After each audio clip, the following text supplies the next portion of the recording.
cara taunya itu gampang karena Allah sudah ngasih jawabannya. Caranya adalah kita ya komunikasi sama Allah, kita berdialog sama Allah, kita tanya sama Allah, ya Allah, tujuan Engkau menciptakan aku ini apa? Nah, tinggal pertanyaannya adalah gimana caranya berdialog sama Allah, gimana caranya komunikasi sama Allah? Caranya apakah dengan DM Instagram @allahswt gitu kan? Enggak. Tidak dong, tidak dong. Wah, Bapak ini dapet sekali. Enggak, kita ini ketularan Ustadz Rehan di grup gampang nih, untuk komunikasinya.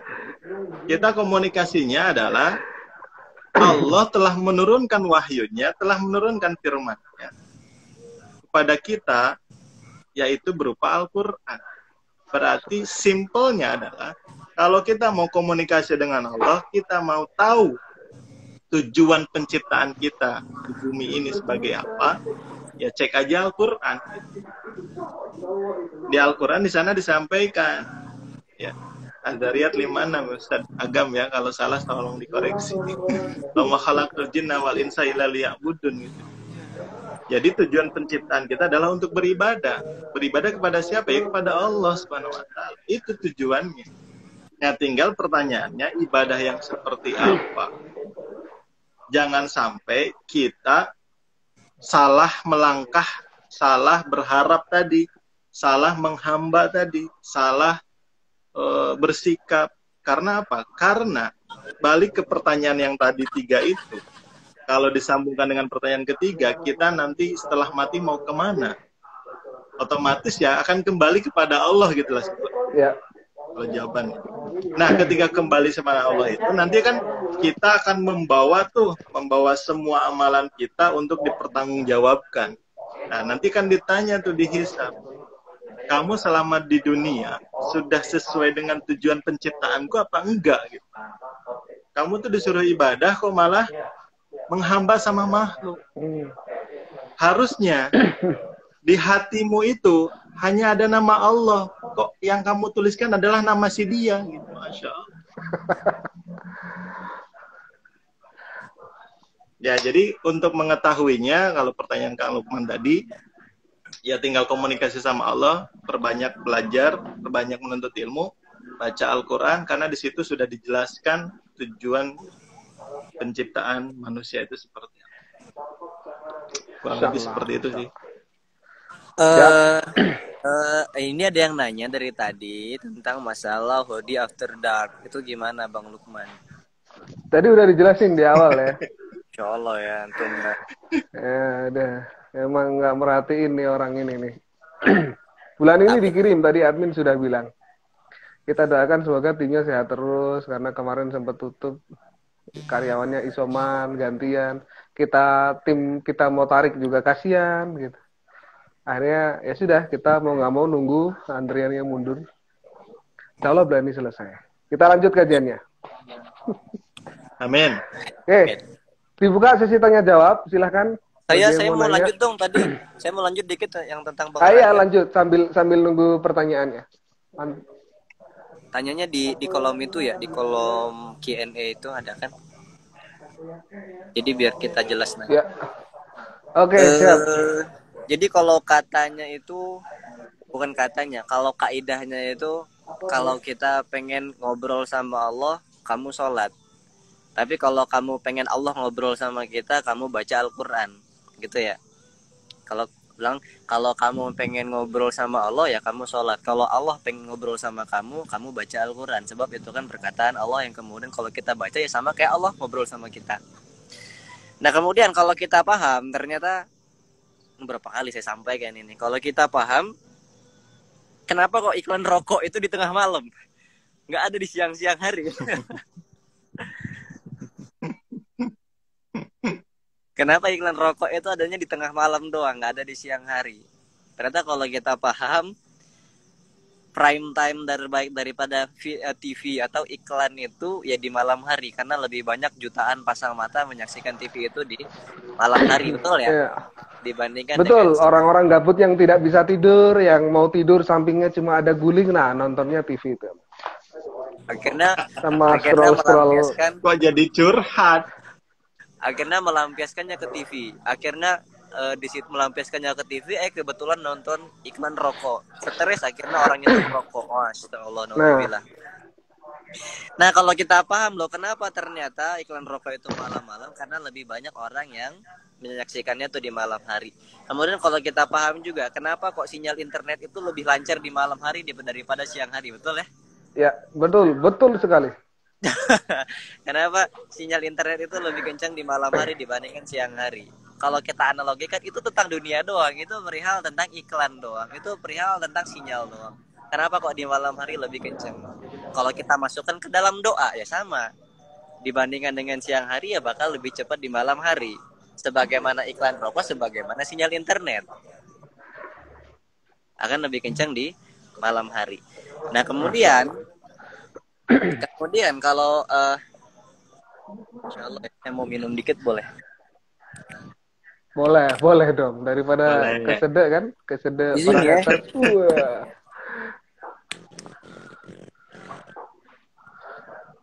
Oke, sambil lanjut ini ya, Bang, mulai masukin pertanyaan ya. Ini ada yang nanya nih. Ustaz, misal udah terlanjur berharap, bagaimana cara kita berhenti dan berharap hanya pada Allah gitu. Udah terlanjur berharap sama yang lain. Caranya biar bisa berharap ke Allah gimana? Hah? Gimana, Bang?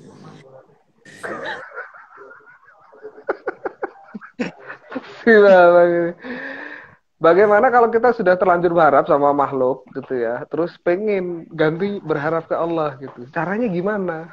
Sebenarnya tinggal berharap ke Allah aja, tapi para asatid untuk menjawab.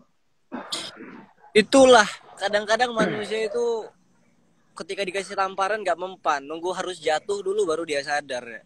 Masya Allah. Iya. Ditampol nggak mempan, pengennya dijitak. Wah.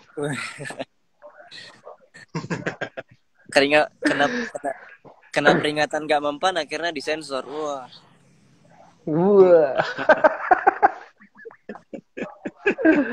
Aduh. Oke, baik. Lanjut ke pertanyaan berikutnya. Apakah rencana Allah juga kalau kita ditakdirkan sebagai pendosa? Wah, suudon sekali sama Allah ya. Tatra nggak, betul? Ya tentu tidak lah. Ya, karena Allah telah memberikan kita dua jalan. Falhamaha fujuraha wa taqwaha. Allah telah telah menyediakan jalan. Silahkan kamu bebas memilih kamu mau jalan fujur atau jalan takwa. Ketika kamu memilih jalan fujur alias berdosa, berarti itu atas dasar pilihan sendiri. Bukan Allah yang menakdirkan untuk orang berbuat dosa. Allah akan nggak adil dong. Nggak adilnya gimana? Misalkan kalau ada orang yang dipaksa baik, ada orang yang dipaksa jahat atau berbuat dosa, itu kan di mana letak keadilannya Allah kalau seperti itu? Padahal Allah telah memberikan kehendak bebas kepada manusia untuk bebas berkehendak.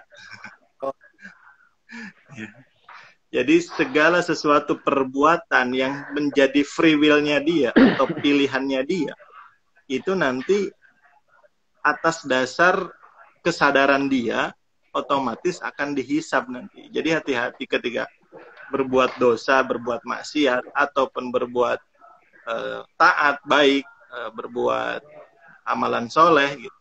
Itu juga bukan takdir Allah. Apakah orang sholat, orang berpuasa itu karena ditakdirkan oleh Allah gitu, dalam artian dipaksa oleh Allah? Kan tidak. Itu atas pilihannya dia untuk taat. Dan ada orang juga yang memilih jahat, yaitu juga atas pilihan dia. Maka manusia itu karena punya kebebasan memilih, dia bisa jauh lebih mulia daripada malaikat, ya. Karena dia bisa bebas memilih untuk taat dan maksiat, tapi dia memilih untuk taat.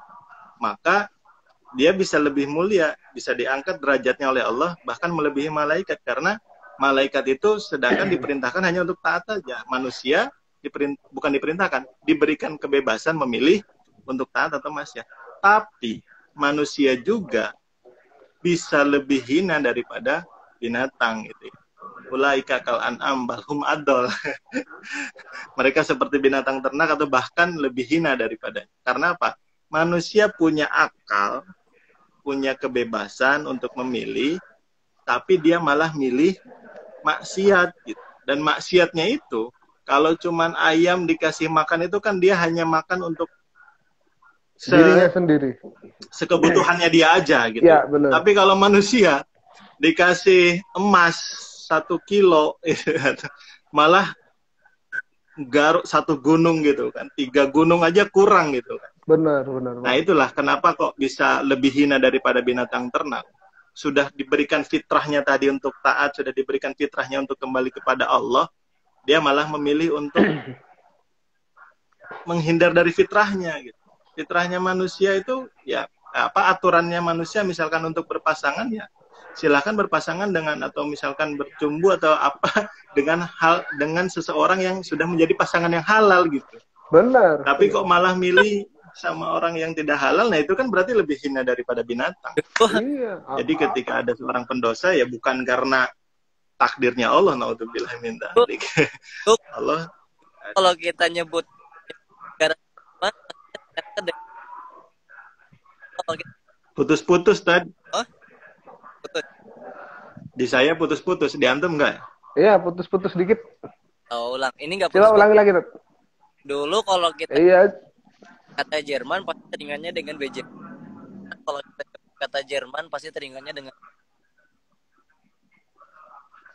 Bang.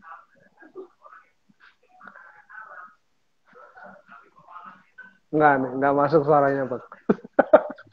Enggak masuk suaranya, Mohon maaf Bang Agam. sekali. Suaranya putus-putus barusan. Ya. Jadian belum udah putus deh.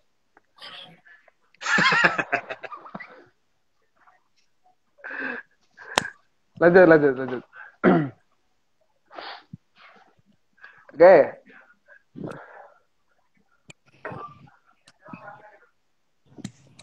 Udah ada pertanyaan lagi? Di Q&A banyak tuh, Kak Lukman. Saya susah nih, HP-nya jauh sekali depan.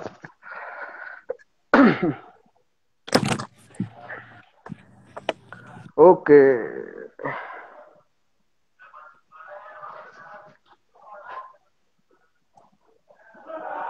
Ada yang tanya, kalau pengen malamnya syahdu, terus pengen tahajud, apakah harus tidur dulu?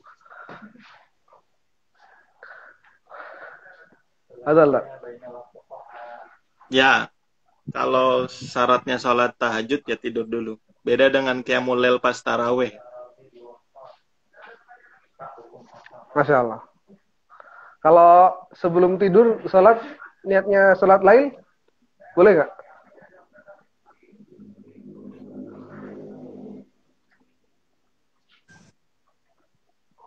Halo, apakah suara saya terdengar? Nggak masuk suaranya. Boleh.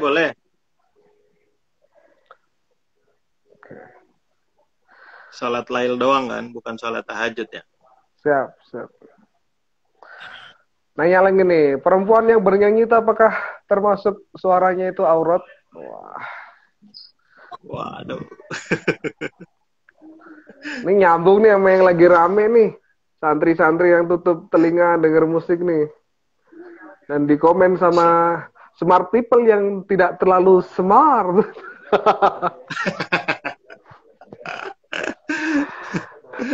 Masya Allah. Padahal Tatagam, jawab, apakah suara perempuan yang bernyanyi itu termasuk aurat? Ya pernah. Jadi ini kan perbedaan. Ya kan. Pas nggak? Putus-putus ya, Tat. Coba digeser, Tat. Terus sih, padahal hubungannya udah lancar. Asik. Bismillah dulu biar lancar. Ya. Ini putus-putus nggak? Nah, ini Mayan. Jadi kalau ini kan tentang musik itu, kalau saya kajian musik, ya Allah, musiknya harga bunyi piring dari rumah kamu, bunyi piring sendok dan garpu pertama. Ya, rasanya masuk nggak nih, Bang Lukman? By the way. Masuk tapi agak ada yang keputus-putus ya. Kenapa ya? Padahal sinyalnya udah bagus ini. Ya, ke bawah angin mungkin, Dat. Di Iya, pegunungan kan kayaknya itu. anginnya. Oke, mungkin bisa diwakilkan sama Ustaz Rangga dulu sambil nunggu, semoga sinyalnya makin oke nih di tempat Ustaz Rangga. Saya Pada Ustaz Rangga. coba relog dulu Bang ya. Ya, oke boleh. Wait. Pada Ustaz Rangga. Ya sambil kalau nunggu terkait dengan Ustaz suara akhwat, ya kalau suaranya maksudnya gini, kalau misalkan dia dalam bernyanyi atau nada-nadanya atau lirik-liriknya itu yang mengandung syahwat, ya wasilah, jadi wasilah keharaman gitu. Tapi kalau baca Quran atau ngaji sholawat kan insya Allah bukan. Tapi dalam artian gini, ya ketika kita tidak tahu, ya kalau saya sih ambil tengahnya begini. Kalau kita tidak tahu hukumnya, mendingan kita nggak usah ngelakuin itu gitu. Jadi ketika kita standar perbuatan untuk melakukan sesuatu itu harus tahu hukum asalnya, dalam artian gini, apakah ini halal, apakah ini haram, ini apakah mubah, apakah makruh.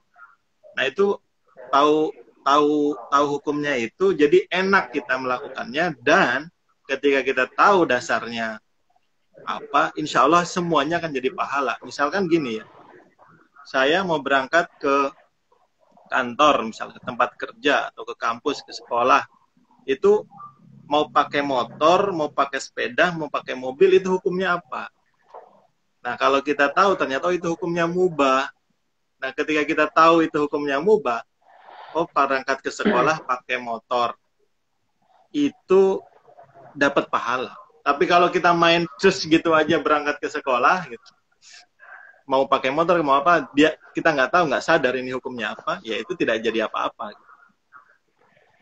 Jadi simpelnya adalah ketika kita mau melakukan sesuatu, mau berbuat sesuatu, pelajari terlebih dahulu sih, seperti itu. Jadi kuncinya adalah thalabul ilmi sih Kak. Ya, thalabul ilmi. Lebih baik ya denger kajian gitu. Denger Ustadz Agam, following after dark gitu. Following Ustadz Robi ya. Raihan, Ustadz Wajdi. Supaya rajin menuntut ilmu kan, jadi tahu. Daripada denger nyanyi-nyanyi yang nggak jelas gitu, apalagi ngandung syahwat atau aurat, ya mending nggak usah. Kalau halam bisawab. Oke, satu lagi pertanyaan sekaligus nanti masing-masing Ustadz boleh ya kasih closing statement ya. Ustadz kalau mau hijrah terus ninggalin teman yang toksik gimana gitu? Karena pengen lingkungannya lebih baik lagi. Nah, teman-temannya yang agak toksik ditinggalin. Kira-kira gimana tuh? Kepada Ustadz Agam. Iya, suara saya by the way enggak. Udah lumayan oke nih.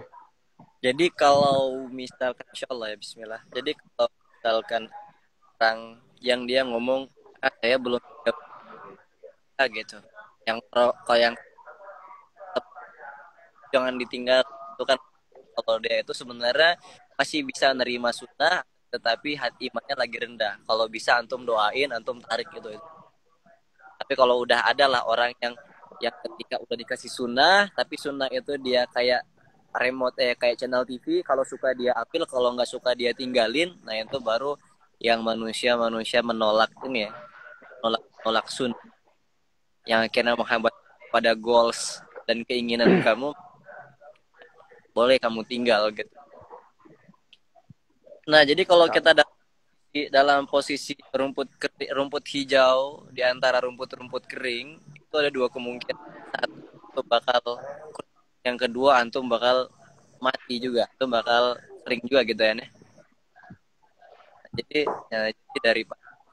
daripada rumput hijau tadi pengen kering, pada rumput hijau itu terlanjur kering, enak pergi ke tempat hijau juga. Karena kan almar'u ala din khalilih.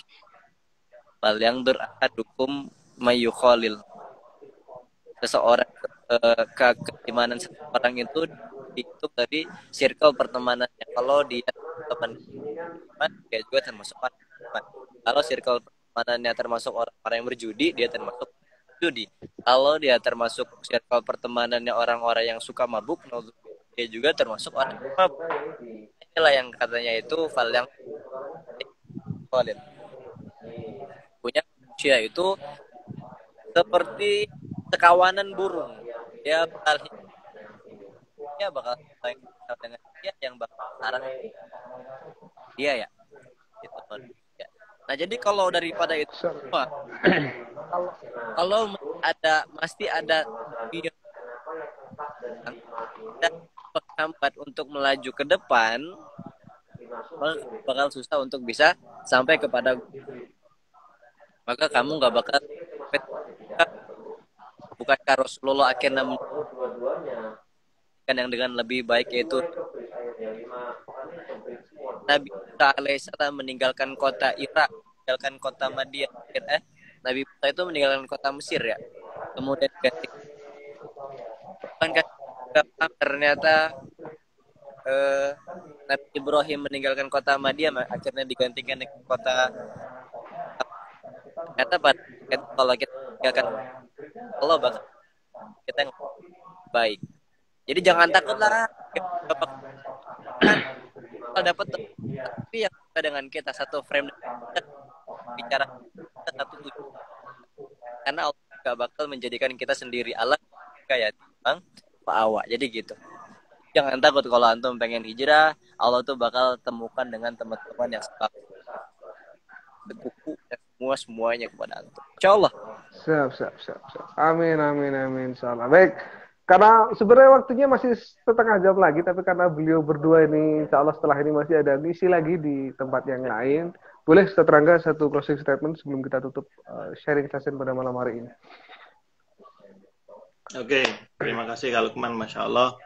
Jadi sebetulnya kalau kita pengen bahagia, pengen dapat malam yang syahdu, pengen dapat ketenangan, pengen dapat kebahagiaan baik dunia dan akhirat, harus cari tahu tujuan hidup yang sesungguhnya itu apa, kemudian jalankan tujuan hidup itu dan raih ya sama-sama. Kemudian kalau misalkan tadi kita pengen ngobrol, pengen ngomong ke Allah, ya kita berdoa, kita curhat sama Allah, kita mohon ampunan kepada Allah. Ya, kalau kita sedih, ya curhatnya sama Allah. Jangan sampai ketika kita sedih, stres itu malah dengerin lagu Kau Hancurkan Hatiku Hancur-Hancur, akhirnya apa? Membenarkan perasaan kita yang lagi hancur. Membenarkan perasaan kita yang lagi hancur gitu kan.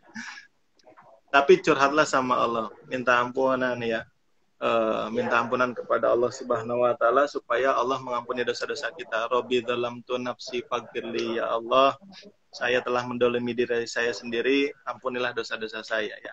Kadang-kadang kalau kita lagi ngebaper, akhirnya kecewa berat gara-gara udah terlalu terlibat perasaannya ya, udah menuliskan namanya di dalam hati kita, pas kecewanya berat, curhatnya ke siapa ya? Curhatnya ke Allah Subhanahu wa taala. Apalagi kalau dari malam, bangunlah di sepertiga malam terakhir, curhat sama Allah, adukan sama Allah kesedihan kita, kegundahan kita, cerita sama Allah dan mohon untuk diberikan ketenangan. Insya Allah Allah akan berikan obat kepada kita semua. Dan memang agak berat supaya kita bisa menikmati kelezatannya sholat tahajud, itu memang butuh proses yang panjang. Kalau kata Ustadz Umar Mita, itu ada 4 tahapan kalau kita pengen mendapatkan kenikmatan dalam beribadah. Satu, yang pertama memang harus dipaksakan. Ya, dipaksakan. Kemudian yang kedua, kalau sudah dipaksakan akan menjadi sebuah kebiasaan. Setelah menjadi kebiasaan, yang ketiga akan menjadi sebuah kebutuhan. Kalau sudah menjadi kebutuhan, yang terakhir baru akan merasakan kenikmatannya beribadah. Memang prosesnya panjang, di awal memang harus kita paksakan. Paksakan untuk beribadah, paksakan untuk menuntut ilmu, paksakan untuk sholat tahajud, paksakan untuk cerita sama Allah, paksakan untuk curhat sama Allah. Bukan dalam artian ketika kita dipaksa adalah tidak ikhlas, bukan. Karena kadang-kadang kita salah dalam mendefinisikan ikhlas. Ya, kalau kita ikhlas itu adalah mengharap ridhonya Allah. Jadi kalau kita memaksakan diri untuk beribadah karena berharap mendapatkan ridhonya Allah, itu insya Allah termasuk bagian dari ikhlas. Maka sekali lagi, ayo kita belajar sama-sama, ya, saya, antum, dan semuanya belajar untuk membiasakan diri cerita sama Allah, curhat sama Allah, bangun tengah malam. Dan saya ingat tentang perkataan seorang ulama salaf, ya, ketika kamu tidak mampu bangun tengah malam, bisa dipastikan itu karena maksiatnya di siang hari. Masya Allah. Ini sindiran untuk saya juga, ya. Ketika tidak mampu tengah malam untuk sholat tahajud, bisa jadi karena maksiat yang dilakukan di siang hari. Mudah-mudahan kita tidak tergolong seperti itu. Amin, amin. Sekian dari saya. Assalamualaikum warahmatullahi wabarakatuh. Waalaikumsalam warahmatullahi wabarakatuh. Baik, terima kasih teman-teman semuanya. Terima kasih Ustadz Agam, Ustadz Rangga yang sudah bersama malam hari ini. Insya Allah kita akan rutin adakan setiap Selasa malam dan malam Ahad menemani malam jomblo-jomblo kalian yang sangat sepi. Daripada ngehalu nggak jelas, silahkan ngaji bareng sama After Dark dan Divergent ya.